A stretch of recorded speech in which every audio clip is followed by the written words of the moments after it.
What we're doing right now is trying to put into Access the design that we created on the yellow pad or the word processor, however you went about it. So with the Tables tab selected, choose New. And this gives you this New Table dialog, and it says, how do you want to do this? I prefer to use the Design view because we've done a lot of the work already. So if we click Design View and click OK, then we're presented with this screen. Everything's blank, but we have room for field labels and data type and some other information as we go. We're simply going to take this company table, the first table that we designed, and create it in Access. The first thing I want is company ID. This will be used as the link between the people and the company. And then I'm going to simply click in the next field. Notice that Access automatically says, oh, this must be a text field as part of its data type. That's okay. Then I'm going to say company. That'll be the actual name or description of the company. And I'm using the mouse just to move down in this table. Then we want the address. Actually, sometimes you need more than one place to put address. I like to use something like address 1 and then address 2. That gives us room to put a street and a suite or a building name or something else. Then we want the city. You just keep doing this. State. I use zip. If you're using data from an international market, you might want to use postal code or something else in there. And according to our design, I'm going to use product type. Then I'm going to use the scroll bar at the right of this dialog just to move down a notch or two to give me room for the next fields. And notice a little convention that I use. It's a little bit old-fashioned by today's standards, but I still feel it's a reasonable way to enter field label information. I like to put an underscore between the elements of a multi-word field label. Another way to do that is to put it all together and then use a capital letter, something like this.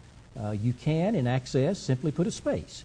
I find, however, the more you get into database design, the more spaces can mess you up. I don't like spaces. So whatever convention works for you, either words all together with capital or separate them with an underscore, works rather well.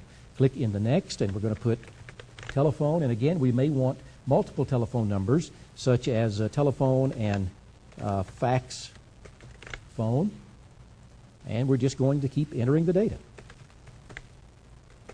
Last pay. Now, notice that Access automatically assumes you want this to be text. I'm assuming this last pay field is actually the date the company last paid us something. That can be useful. This is not really an accounting system, but it can be useful in a sales environment to know the company you're just getting ready to contact hadn't paid you anything in 6 months or whatever. That either means they've never bought anything or they owe you money, and you can check that out. I'm going to click in this, the right of this field and pull down a data type list and choose date time. And we'll make this a date time field, and we're going to enter last purchase, and that also will be a date, the date they last bought something from us. And we could put a lot of other information in there. And by the way, one of the strengths of Access is you can go back and add design elements to your tables if you wish. You might want to use the scroll bars and just review your typing, be sure everything is the way you want it, and now you're ready to actually save that table and move on to another. So if you'll click on the disk or save icon and it asks for a table name, I'm going to call that the company table and click OK. Now we get an error.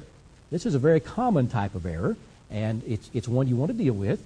Access is simply saying, wait a minute, you haven't really told me how to make each record in this table unique.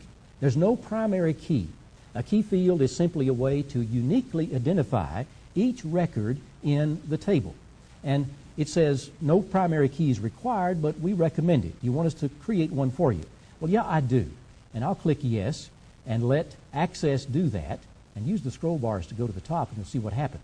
Notice that Access dropped in a key called ID and made it auto number. What that means is every time you enter a new record into this table, Access is going to give that record a unique number.